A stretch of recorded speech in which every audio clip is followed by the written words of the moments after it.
Bienvenue dans la Minute Créative, un podcast pour réenchanter vos journées et vivre à votre façon, en comprenant que la créativité est le fruit de la vie.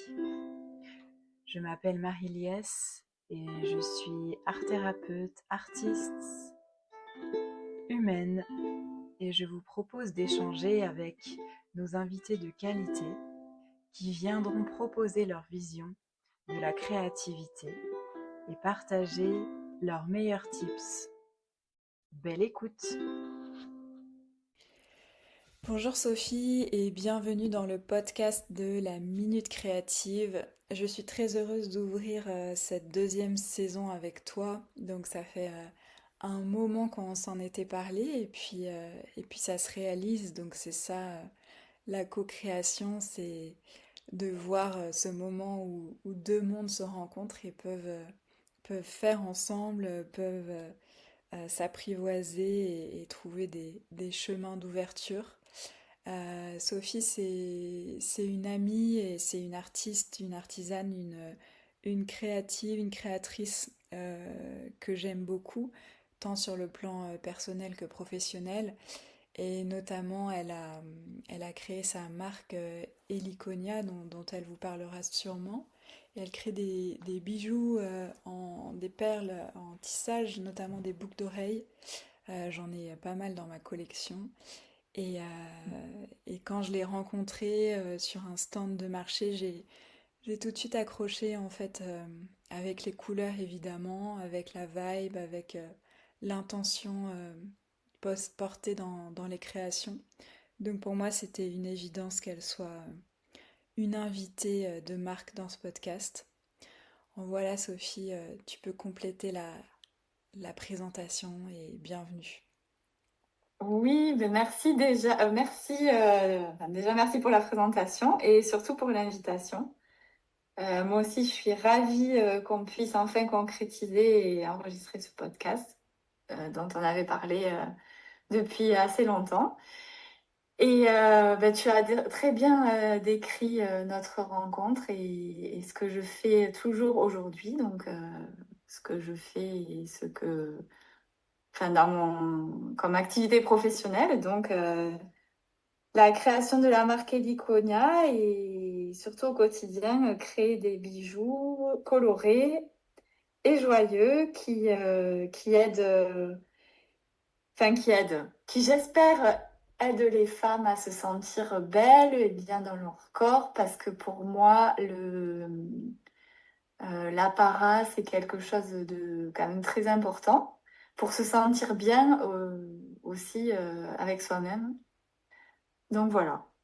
Ouais, je suis tout à fait d'accord parce que on peut croire peut-être qu'on peut avoir ce préjugé que c'est du superflu et en fait c'est comme l'art sous toutes ses formes, comme la créativité, ça fait partie pour moi des besoins essentiels en fait de Oui. notre vie. Donc est-ce que tu as envie d'en dire plus justement sur ça, sur la place peut-être du bijou ou alors l'histoire d'Heliconia, enfin ce que tu as envie de dire en lien avec ça? Oui, ben, c'est vrai que j'en ai pas parlé, mais donc l'histoire d'Heliconia. Donc Heliconia est née en Colombie en 2019. Donc parce que moi j'ai toujours été très attirée par l'artisanat, la broderie et le vêtement. Et surtout le travail, enfin les échanges culturels, et notamment avec les femmes. Donc j'ai commencé à collaborer avec des communautés de femmes artisanes quand j'étais là-bas. Et l'idée, c'était comment dire, de créer des ponts entre, on va dire, la création plutôt contemporaine et moderne et le savoir-faire artisanal. Voilà. Et je sais que donc la Colombie, c'est un pays très riche de communautés et d'artisanat. Et je savais que là-bas, je pourrais apprendre beaucoup de techniques ou beaucoup de savoir-faire qui me permettraient de nourrir ma créativité. Mm. Et en contrepartie, moi, je voulais aussi apporter ma vision différente, on va dire plus européenne, oui, ça c'est sûr. Mais aussi peut-être un peu plus structurée ou plus... enfin, pas structurée, mais plus, disons que plus mondialisée, je sais pas si c'est le mot, mais Mm. en fait, il faut savoir que dans ces communautés, c'est plutôt dans des lieux assez retirés. Mm. Et parfois, le problème de l'artisanat traditionnel, c'est qu'on reste un peu toujours dans les mêmes, dans ce qu'on connaît, je vais dire, voilà. Mhm. Donc la créativité est pas, pour moi, peut être vraiment poussée plus loin, Mhm. voilà. Mm. Donc c'était ça l'idée. Et de là, après, je suis rentrée vivre en France, parce que donc, je vivais en Colombie. Et grâce au savoir-faire que j'avais appris et toutes les techniques apprises avec les artisanes, j'ai décidé de faire moi-même mes propres bijoux en France. Voilà. Ouais, c'est super intéressant parce qu'il y a vraiment, j'aime ce que tu dis, en fait, ça fait un pont entre les mondes. Et il y a cette création qui est transmise, en fait, notamment par les femmes et qui se perpétue de la même manière. Et puis là, il y a une Sophie qui arrive et qui dit, ah, peut-être qu'on peut faire autrement, ou en tout cas ajouter certaines choses.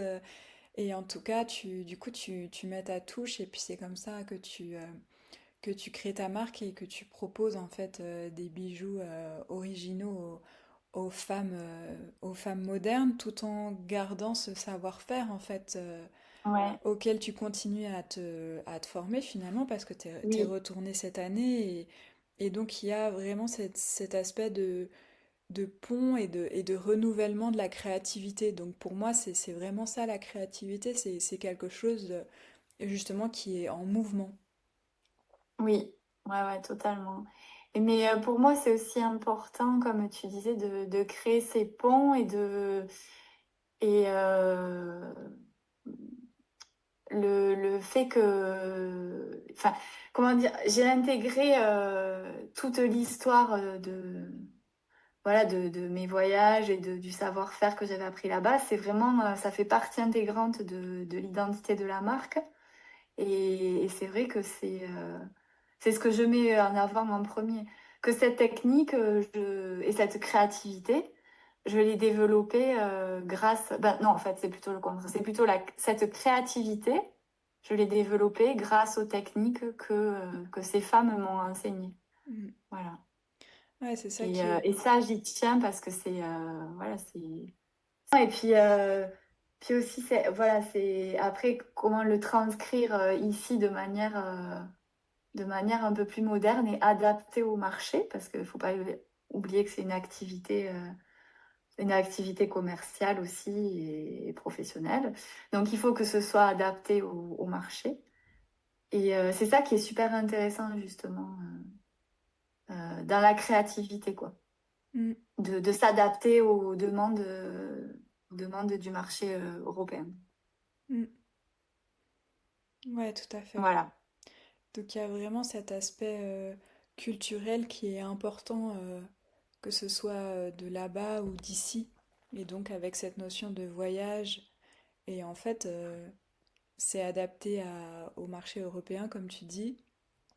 Et en même temps, quand on les porte, notamment les boucles d'oreilles, hein, parce que moi, c'est ce que je kiffe, on voyage, tu vois, même Ouais. ailleurs, il est aussi universel d'une certaine façon.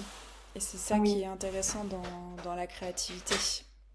Oui, mais ça c'est aussi, bon, ça c'est un autre sujet, mais que j'ai vu au fur et à mesure de mes voyages, parce que, donc là, comme je te disais, j'ai monté l'Iconia il y a maintenant 6-7 ans, et je suis quand même retournée en Colombie 3-4 fois entre-temps.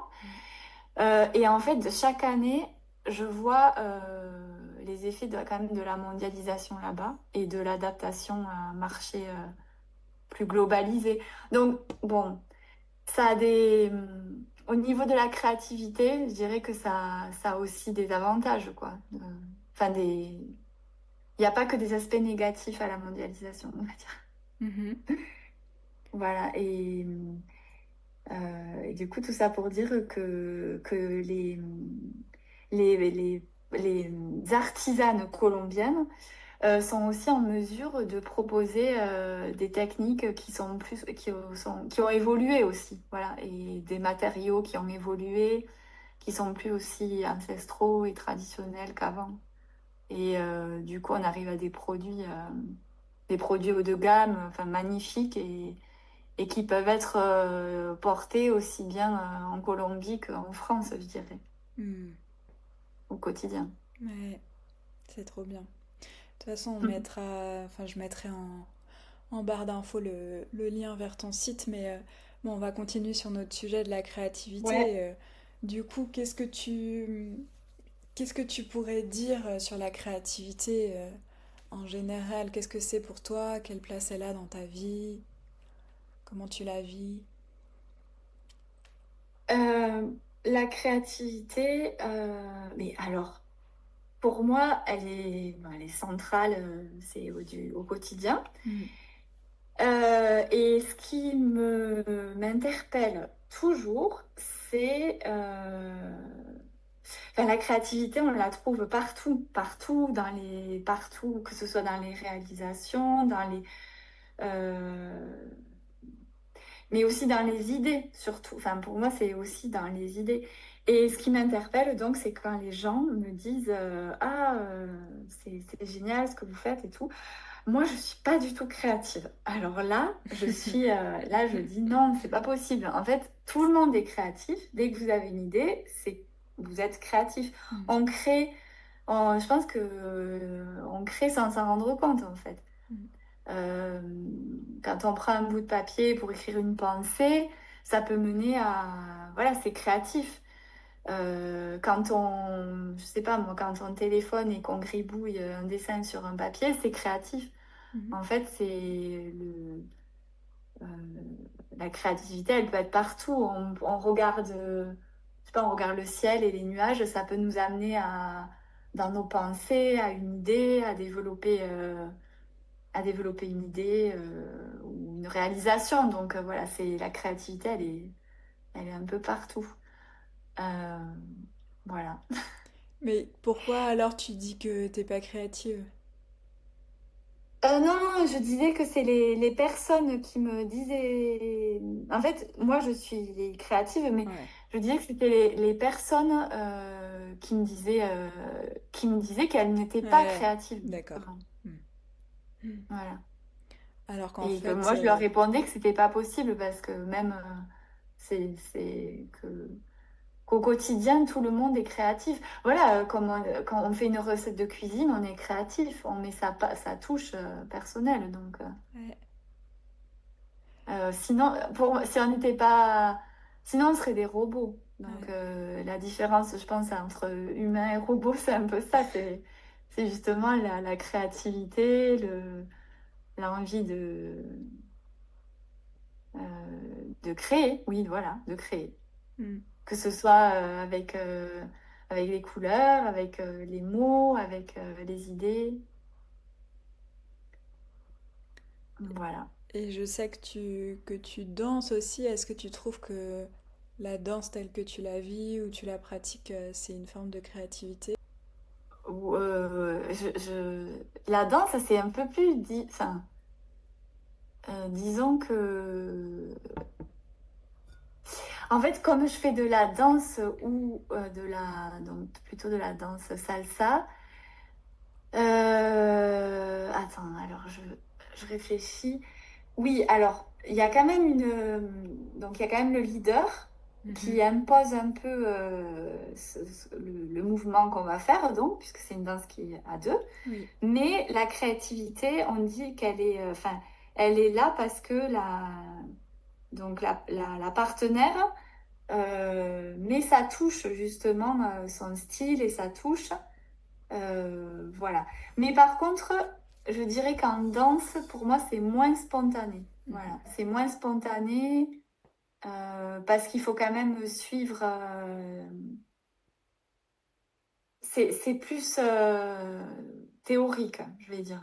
Mhm. Parce qu'il y a quand même des mouvements à suivre, des temps, on doit compter. C'est plus structuré, voilà. Donc je le vis pas de la même façon. Ouais. Voilà. En fait, ça demande en tout cas dans cette danse, ça demande une maîtrise de la technique pour après potentiellement être créatif, ajouter sa touche, etc., se Ouais. sentir à l'aise et être plus Oui, voilà. spontané. Ouais. On a parce que, enfin, on a plus de contrôle. Mhm. Donc, il y a beaucoup plus de contrôle. Et voilà, tu vois la différence entre, par exemple, créer un bijou ou faire une œuvre ou voilà, de la peinture ou de la sculpture ou de la céramique, enfin, quelque chose de manuel, par exemple. Mhm. On se laisse quelque chose de manuel, on se laisse vraiment aller. Il y a une idée, puis après, l'idée, elle évolue de manière très instinctive, je dirais, et émotionnelle aussi. C'est beaucoup en rapport avec les émotions. Alors que dans la danse, pour moi, je le vis pas. C'est plus, c'est encore, c'est beaucoup de maîtrise encore. Voilà. Mhm. Ouais, c'est Voilà. intéressant ce que tu dis par rapport au lien entre les émotions et la création. Qu'est-ce que tu pourrais dire sur ça? Euh, Bah alors oui, ça c'est, pour moi, c'est la base. Je Ouais, dirais, ouais, je l'ai même pas dit avant, mais j'aurais ouais. dû commencer par ça. Oui, la créativité, enfin, les émotions mènent forcément à la créativité et les émotions exacerbées ou voilà comme euh, ou les gens qui ressentent leurs émotions très fortement ont quand même une tendance à vouloir les évacuer à travers quelque chose. Donc voilà, soit c'est avec avec le mouvement du corps, ou avec le sport, ou avec la danse, ou avec quelque chose, ou avec justement la créativité, donc les activités manuelles, ou oui, ou la créativité, ou écrire, ou sortir quelque chose en fait. Voilà, faire sortir cette émotion, la matérialiser. Voilà. Mm, Et moi, pour ma part, c'est à travers les couleurs. Ça, c'est mm. voilà. Parce que les couleurs, jamais j'avais fait attention que ça pouvait me procurer. Ça me procure aussi beaucoup d'émotions, mais ça canalise aussi. Voilà. Par exemple, si un jour je suis plus triste, ben je vais vouloir travailler des modèles avec des couleurs très gaies. Voilà. Mm, Pour pouvoir, pour m'amener un peu plus de joie, quoi. mm. Mais après, c'est très personnel, hein. Ouais, c'est Voilà. très personnel, mais en même temps, ça nous touche tous et toutes parce que euh, ces émotions, c'est aussi en lien avec ce que tu disais tout à l'heure. La créativité, c'est l'apanage de l'humain, ou en tout cas du vivant, et slash par rapport à la machine. Et là, c'est la Ouais, même chose pour les émotions, en fait. C'est toujours en lien avec ce mouvement de vie qui nous traverse. Et la création, ça permet de donner forme à ça. Donc, oui, ce qui est beau dans ce que tu dis, c'est que toi, il y a une forme de transmutation, ou en tout cas, il y a quelque chose qui se passe dans bah, l'exemple que tu as donné. Il y a de la tristesse, et donc je tente à aller vers la joie, donc je mets des couleurs qui me mettent en joie. On pourrait oui, aussi imaginer que bah, il y a de la tristesse, et du coup, je fais plutôt des couleurs qui me rappellent la tristesse, ou alors cet attrait qu'on peut avoir pour des musiques mélancoliques quand justement on traverse ces exactement. états-là, etc. Et, Mm. euh, et ça, c'est intéressant à observer parce qu'en fait, bah, c'est quelque chose qui nous touche tous et toutes, et on met pas forcément les mots dessus de dire ok, c'est en lien à la création, à la créativité. Mais l'idée ici, c'est de nous ramener à ça pour justement conscientiser en fait cette part extrêmement importante de nos vies, de nos incarnations. et de voir que bah, on peut exprimer les choses et on peut aussi les transformer, les transmuter. Et les émotions, c'est souvent la base de là où on commence en fait. Et en art-thérapie co-créative, c'est ça, quoi. On va mettre des couleurs sur Mm. une feuille en lien avec une émotion. Et puis après, ça peut prendre une forme. Et puis voilà, on peut déchirer. Et puis on peut garder une forme. Et puis on peut refaire une autre forme. Enfin, donc il y a toute cette mise en mouvement, cette mise en action, cette mise en forme de ces mouvements qui nous traversent pour se dire, ok, déjà la prise de conscience, il y a ça qui est là. Et qu'est-ce que j'ai envie d'en faire et qu'est-ce que j'en fais. Et c'est ça qui est beau aussi dans, bah justement, dans la créativité, dans la création. Et on parle Ouais, mais tu as même très bien de résumé. sublimation, quoi. C'est- C'est ça. Ouais, mais c'est exactement ça. Oui, c'est pour ça quand je disais c'est personnel, c'est exactement là où je voulais en venir. Parfois, ou c'est des moments, parfois tu es triste et ben, tu as envie de rester dans cette tristesse et ça va, tu vas en sortir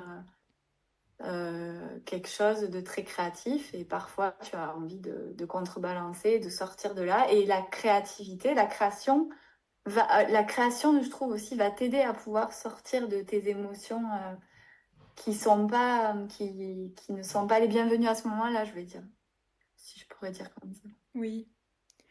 si je En... pouvais. Ouais, en fait, ça permet bah, d'en faire quelque chose. Et Ouais, oui, oui. de plus que les subir et de se dire, oh, ok, elles sont là, etc. Mais Ouais. quelle direction je donne à l'énergie, en fait, qui est là et qui me traverse. Et il n'y a pas nécessairement une bonne ou une mauvaise réponse parce que les émotions, elles sont toujours bienvenues. Mais Mm, l'invitation, c'est de... Voilà, c'est toujours ce processus de prise de conscience et de d'être conscient que l'émotion, elle est là en fait pour nous donner une information, elle nous traverse, mais elle n'est pas censée stagner parce que c'est là où justement bah, ça devient douloureux en fait, notamment pour ce qui est désagréable. oui, tout à fait. Donc savoir lui donner forme, avoir des tips pour ça qui sont, comme tu le dis, personnels à chacun, bah, c'est une grande ressource dans la vie. C'est Mm, ça qui est intéressant, c'est quand on apprend quelque chose, après qu'on est autonome sur une technique ou sur un savoir-faire ou sur un outil qu'on nous a transmis, que ce soit dans la création ou dans l'aspect physique ou alors thérapeutique, qu'on puisse après se l'approprier, y mettre sa touche et puis en faire une forme d'hygiène au quotidien en fait. ouais, tout à fait. Mm. Bah oui, c'est comme les activités sportives, hein. C'est pas, oui, comme tu dis, l'intégrer ou comme se nourrir, l'intégrer dans sa vie quotidienne, nourrir son esprit grâce à la création. Ouais, ouais, exactement. Est-ce que tu aurais des idées de tips ou de pistes pour les auditrices, les auditeurs en lien avec la créativité qui auraient bah, envie de s'y pencher, renouer avec elle? Est-ce que tu aurais une ouverture sur ça? Parfois, alors quand c'est pas instinctif ou quand on se sent pas créatif, on dit toujours l'angoisse de la page blanche, ouais, Ouais. ou ce que je vais faire.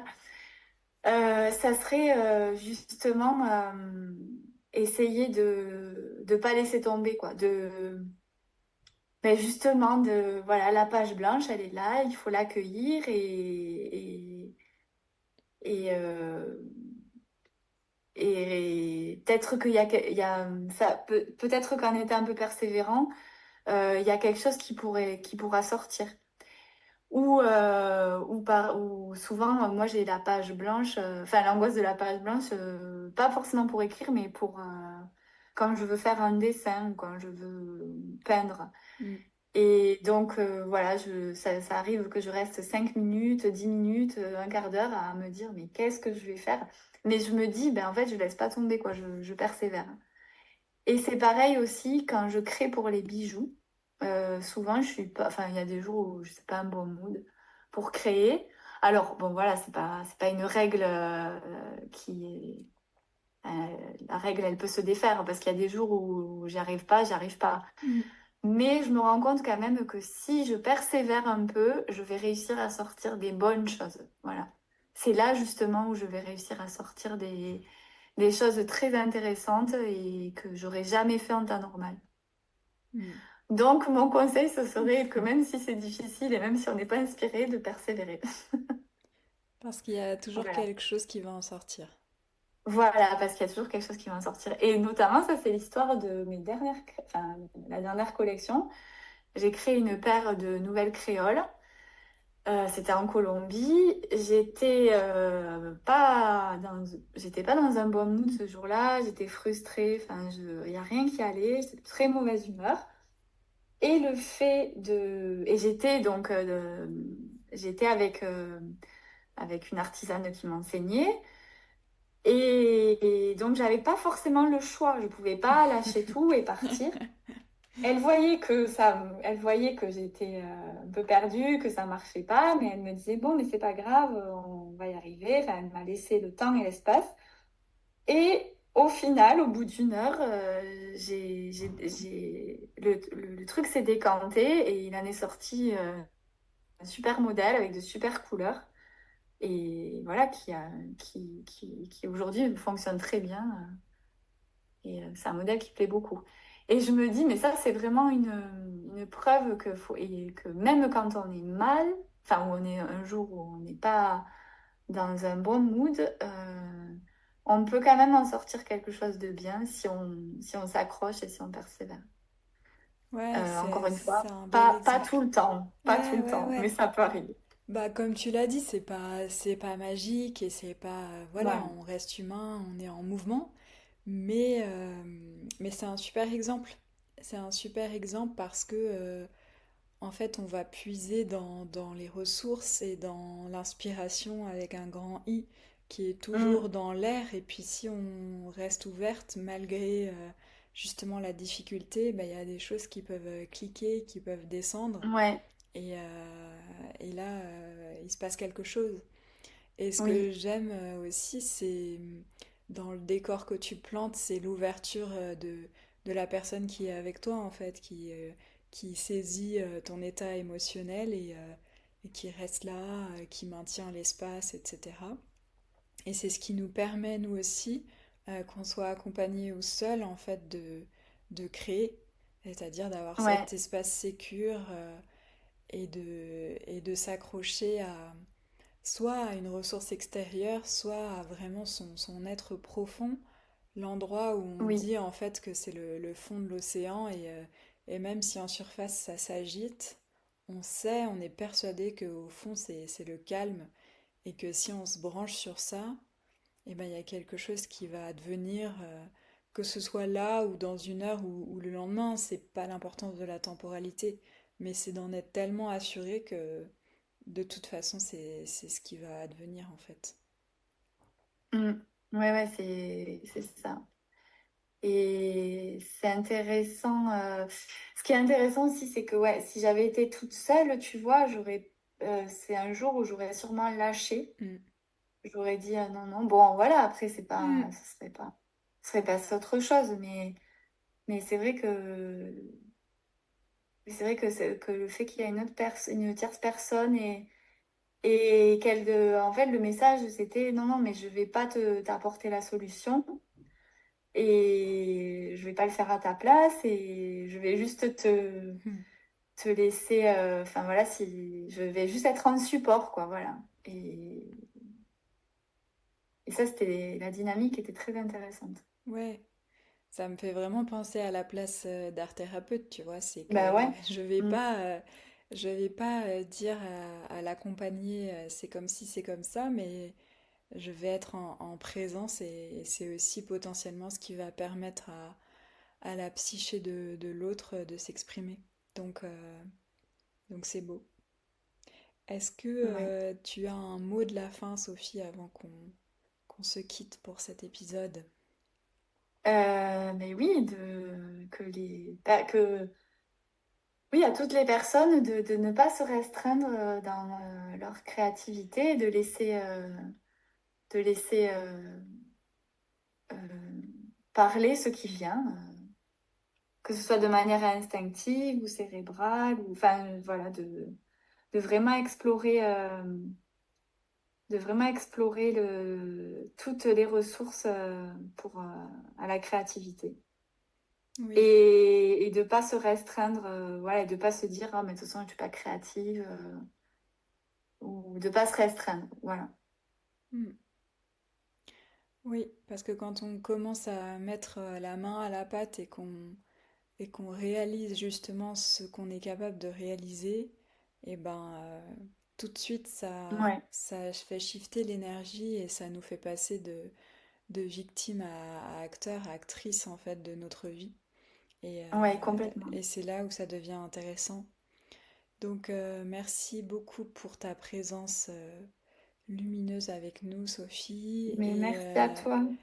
et merci à toutes à toutes et à tous pour votre écoute, pour votre présence aussi sur le podcast.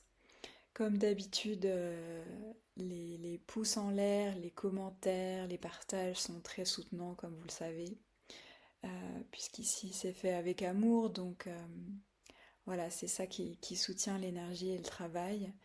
Et puis si vous avez envie eh ben, d'aller admirer, voir les créations de Sophie, je vous mettrai le lien.